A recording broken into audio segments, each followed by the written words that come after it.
Nagaan Waaqayyoo Waaqa jiraata hunduma keessaniif haa ta'u. Hordoftoota furtuu dhaloota foor kan hordoftanii akkam jirtu. Ani galata Waaqayyooti. Gooftaan inni nu gargaaree karaa hundumaa nu tiksee galata guddaa argatu. Gaarummaa Waaqayyoo, tolli Waaqayyoo, araarri Waaqayyoo nu baay'atee jennaan yeroo bareeda kana arganne. Gaarummaa Waaqayyoo bara baraan jiraataadha.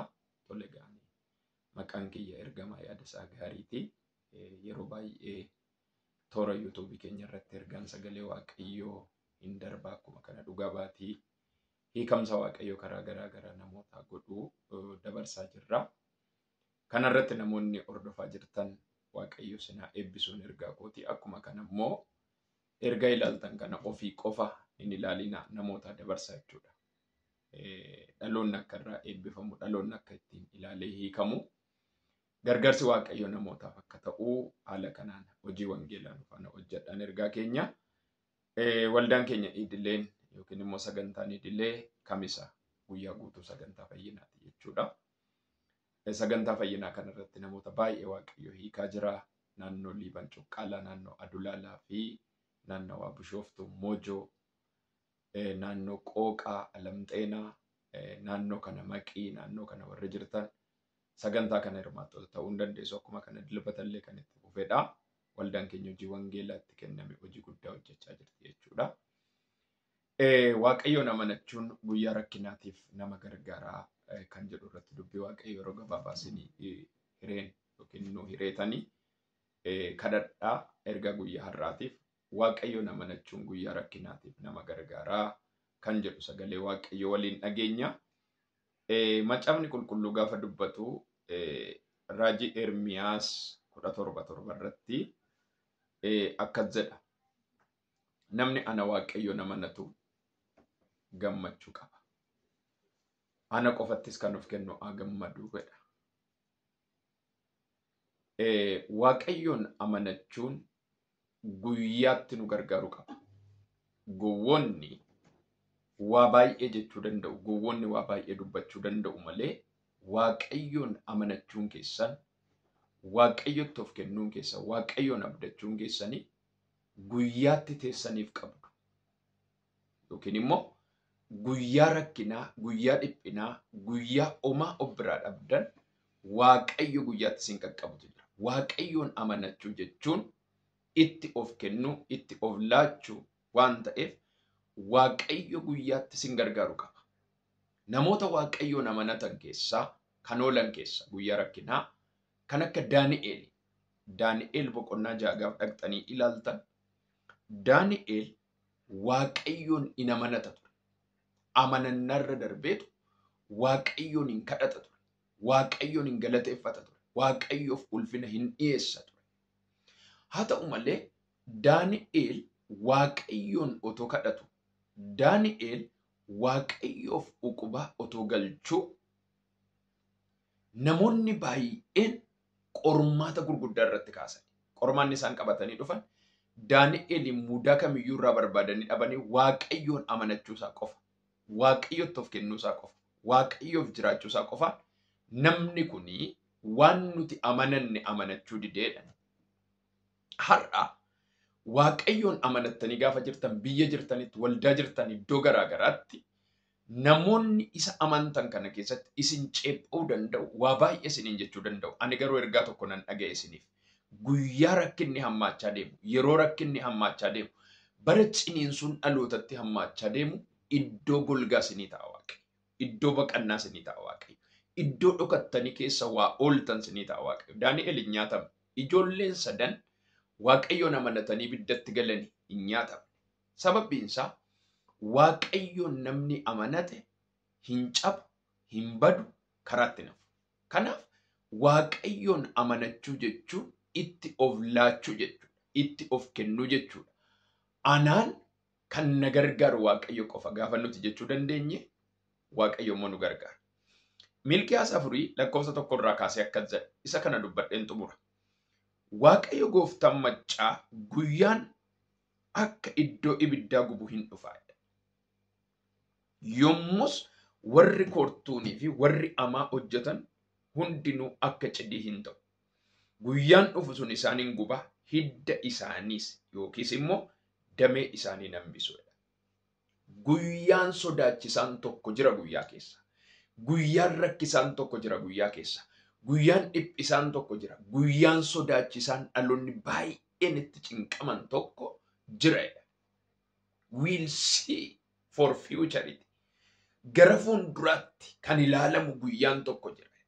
Guyyaan sun guyyaa dhiphinaati, guyyaa rakkinaati, guyyaa abdii kutannaati, guyyaa wawwaannaati, guyyaa garatti gura wallaalanidha. Guyyaan tokko garuu jira. Guyyaa sanaaf namoonni taa'an jiru. Namoonni guyyaa sanaaf taa'an maali? Warra koortuu, warra kooran, warra hamaa hojjetan. Isaan kun akka cidii hin ta'u. Tarii namoonni dhugaan sin jalaa jallatee bara kana keessa Waaqayyo maana gate jettan jirtu laata? Waaqayyo maana dhiise jettan jirtu laata?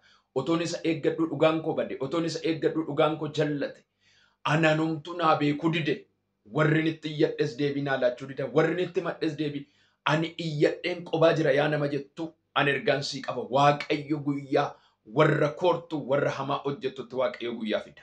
Ameen jedhaasa kan. Guyyaatti fida Waaqayyo. Har'a waa barbaadan gochuu danda'u, har'a waan barbaadan hojjechuu danda'u. Warri jallinaan hammeenya facaasan, sanyiin isaan galfatan akka cidiitti guyyaan isaan gubatan jira. Har'a hin fakkaatu jalloonni ennaa akka barbaadan ta'anii nama miidhanii, haadha hiyyeessaa miidhanii, haadha hiyyeessaa rakkisanii, namoota ba'a galatti namarratti ka'anii nama awwaalan, namoonni imimmaan cobsan danuun jiru addunyaa kana. Maanu dhiise Waaqayyo kan jedhe. Waaqayyo Waaqa dhiisu. Guyyaan isaanii taa'ee jira isaanii. Guyyaan sun guyyaatti akka cidii ta'anidha malee guyyaa dhiifama Waaqayyo argan miti jechuudha. Kanaaf inni guddaan guyyaan dhufu sun isaaniin gubaa'edha. Warra kam? Warra hamaa hojjetan, warra koortu, warra of tuultu, warra gaalamoota, warra gaadhiisitti jiraatan, warra uumaa isaanii dagatan, warra Waaqayyoon dagatan, warra Waaqayyoon safeeffachuu didan, warra Waaqayyoon bitamuu didan, akka barbaadan ba'anii kan galan, waan fedha isaanii duukaa kan bu'an, waan yaada isaanii kan raawwatan, akka barbaade jireenya gadhiisii kan jiraatan. Waaqayyos maalla godhaa, namnis maalla godhaa, eenyuyyuu omaana godhuu hin danda'u. Annan jiraadha jedhanii sammuu nagaa Waaqayyo kenneef dhiisanii sammuu biraatiin warri yaadan isaan akkasii guyyaan gubatan jira. Firaa ergaa kana dhaloonni dhaga'u adaddabarsu. Waaqayyo gaafa dhaloonni manca'e cal jechuunsaa hin dhiise miti. Gaafa dhaloonni manca'e Waaqayyo cal jechuunsaa cubbuutti isaan deeggare jechuu miti. እግዚአብሔር ጻድቅ ነው። እግዚአብሔር ቅን ፈራጅ ነው። እግዚአብሔር የሚፈራ አምላክ ነው። እግዚአብሔር ነገሮችን የሚቀይር አምላክ ነው። ክፉዎች፣ አመፀኞች እግዚአብሔር ስራቸውን ይነቅላል። ለዚህ ነው ሚልኪያስ ምዕራፍ 4 ከቁጥር 1 ጀምሮ የእግዚአብሔር ቃል ሲናገር እግዚአብሔር እንዲጠፉ ያደርጋል፣ ያቃጥላቸዋል ይላል። ክፋት ወደ መቃጠል ይነዳል። ክፋት ወደ አመጽ የሚሄዱ ሰዎች መጨረሻቸው የመቃጠል ውጤት ይጠብቃቸዋል። ለዚህ ዛሬ እግዚአብሔር እድል በሰጠን ዛሬ የኛ ቀን ስለሆነ ወደ እግዚአብሔር መመለስ ይሻላል። ኤርጋን ስኒቀባ ዳሎኒ አካ አርገ ጅራተን ሰሙ ዋቀዮ ስኒን ከነን ያዱ ኢስተኒ ሰሙ ሐማ ሰሙ ጀላ ሰሙ ጡራአን ወር ያደን ዲቢ አገረ ዋቀዮ በሪሳ በረ ዋቀዮ ኤከምሳን ከሄዳ በረ ዋቀዮ ሎላን ከሄዳ በረ ዋቀዮ ዋነደ ቀበቴ ከሄዳ ከና ዋቀዮ ተበቀ ዲቢ harka seexanaa harka, harka illuminaantii harka, harka du'aa harka, harka badaa xuraa'aa iddootti baddan keessaa deebi'aa miila Waaqayyo jala sinii wayya. Akkas jedheetu wanti inni dubbatu tokko jira. Warri Waaqayyoon amanatoo maal ta'u? Ila dhaggeeffadhaa. 2. Isin warra maqaa koo sodaattaniif garuu aduun qara fayyilaa inni qarree isaa fayyina of keessaa qabu isiniif hin ba'a. Akka jabbii gorana keessaa ba'ees gadi baatanii hin burraattu. Isin warra hamoota hin dhidhiittu. Isaanis guyyaa ani waan kana godhutti koomee keessan jalatti daaraa hin ta'u. Kana Waaqayyo Gooftaa Maccaatu dubbate. Waan lama ta'a. Warra hamaa hojjetanitti firdiin gaafa dhufu isin immoo firdii kennametti gammaddu. Warri kam? Warri Waaqayyoon amanattanii Waaqayyoon eegdan. Warri Waaqayyo naa dhufa jettan. Warri Waaqayyo na qaqqaba jettan. Warri Waaqayyo eeggachaa jirtan isin baga gammaddan. Aduu qara fayyina of keessaa qabutu isinii ba'aadha. Biyyi tokko jallinaan akka deemtetti jallinaan ittiin fuftu. Dhaloonni jallinaan deeme jallinaan karaan kutu. Guyyaatti Waaqayyo waa murteessu jira. Guyyaatti Waaqayyo dubbatu jira. Kanaaf ergaan qaba isiniif. Waaqayyo guyyaa isinii fida baga gammaddan. Dhaloonni Waaqayyoon eegaa jirtan hin dhufa guyyaa Waaqayyo. Hin dhufa guyyaa Waaqayyo. Hin dhufa sa'aatii Waaqayyo. Hin dhufa ifni Waaqayyo. Gooftaan dubbii dhageenya nuuf haa eebbisu. Gooftaa Waaqaaf lafaa galanni siif haa ta'u. Dhugaan kan jalaa dhokate haa mul'atu. Aduun yaa Waaqayyo haaraanaa ba'uuf dukkanatti qabamanii hidhaatti qabamanii wal'aansoo garaa keessa kan jiran kan hiikamanaa ta'an. Ammaa kaasee maqaa Yesuusiin dubbiin kun addunyaa irratti hojii guddaa hojjetu. Sagalee kee kanaaf eebbifami. Ameen. Gooftaan sinaa eebbisu. Akkuma kana Waaqayyo nu gargaare yeroo seennu sagalee waliif hirra itti eebbifamaa. Thank you.